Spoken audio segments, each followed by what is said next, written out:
우리가 상식적으로 보더라도요, 좋은 선물은 좋은 포장지에 담을수록 좋습니다. 과대 포장은 문제지만 그들의 문화에 맞춰서 그들의 언어와 그들이 알아들을 수 있는 방식으로 복음을 나누는 것은 대단히 중요하죠. 그렇다면 언변과 지식이라고 하는 포장지가 이미 너무나 충분히 화려했던 고린도 교회 같은 경우에는 역설적으로 언변과 지식이 억제된 아무것도 보태지 않은 십자가와 부활의 복음 자체가 더 능력 있는 선물이 될 수 있었을 것을 바울은 알았고, 그들에게는 오히려 그런 식으로 강조하여 접근하고 있는 거라고 이해할 수가 있겠습니다. 하지만 고린도 신자들은 아쉽게도 십자가 메시지만으로는 충분치 않을 것처럼 여겼습니다.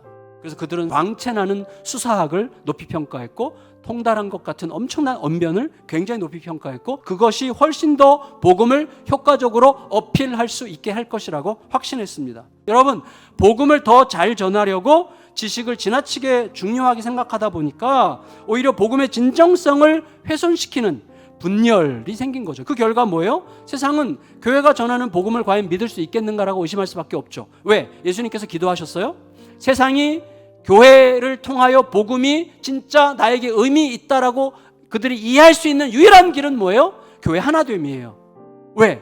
그렇게 다양한 사람들, 종과 주인이, 여자와 남자가, 어린애와 어른들이, 장애인과 비장애인들이 이렇게 섞일 수 없는 사람들이 예수 그리스도의 복음 안에서 완전히 하나 된 모습을 통해서만 세상 사람들은 복음을 들을만 하다고, 들어보고 싶은, 거기에 뭐가 있길래 도대체 이런 일이 일어나는가라는 관심을 갖게 되는 유일한 통로가 바로 그건데, 교회가 복음을 더 잘 전하라고 지식을 자랑하다 보니까 교회가 분열이 일어났고, 분열이 일어나므로 복음이 되지 못하게 만들었죠.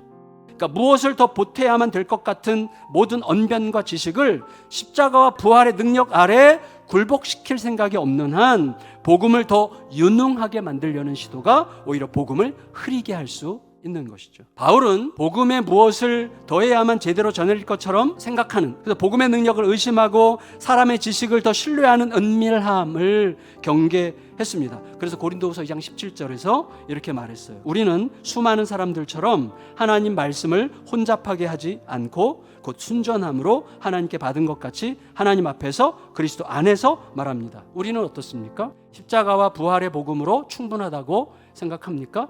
우리는 하나님의 지혜를 제대로 구한 적도 없이 예수님의 십자가와 부활만으로는 안 될 것 같은 생각으로 하나님께서 허락하신 적이 없는 대안들을 손에 쥐어야만 비로소 안심할 것 같이 생각하는 습관이 있습니다. 그게 극복해야 될 약함이죠.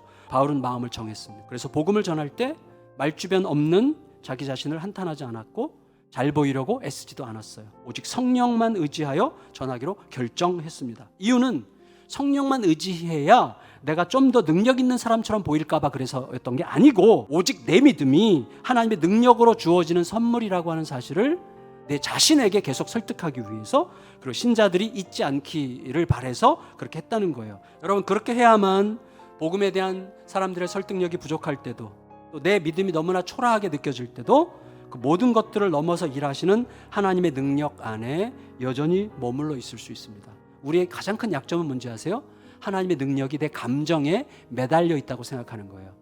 그래서 내 감정이 나빠지면 하나님도 무능하게 느껴지는 거예요. 내 상황이 나빠지면 하나님도 하실 수 없다고 생각해요. 그러니까 내 감정과 내 현실이 하나님을 묶어두게 만드는 게 우리들의 나쁜 습관이에요. 그래서 우리는 자꾸 자신에게 선포해야 됩니다. 내가 좀 죽을 것 같아도, 내가 좀 망할 것 같아도 괜찮아. 하나님은 여전히 오히려 더 능력 있게 나를 붙들고 계셔 라고 선언할 수 있으려면 나의 무엇이 하나님의 능력을 좌우하는 것처럼 생각하지 말아야 되는 거예요. 하나님은 여전히 능력이 있으시죠. 우리가 그 믿음의 길을 걸어갈 때마다, 야, 이게 이럴 뻔했는데 이렇게 됐구나, 아, 이런 일이 또 일어났구나, 하나님이 하셨구나 라는 고백을 더 많이 하고 더 많은 이들과 나눌 수 있는 거룩한 삶을 살아가는 우리 모두가 되실 수 있기를 예수님의 이름으로 축원합니다.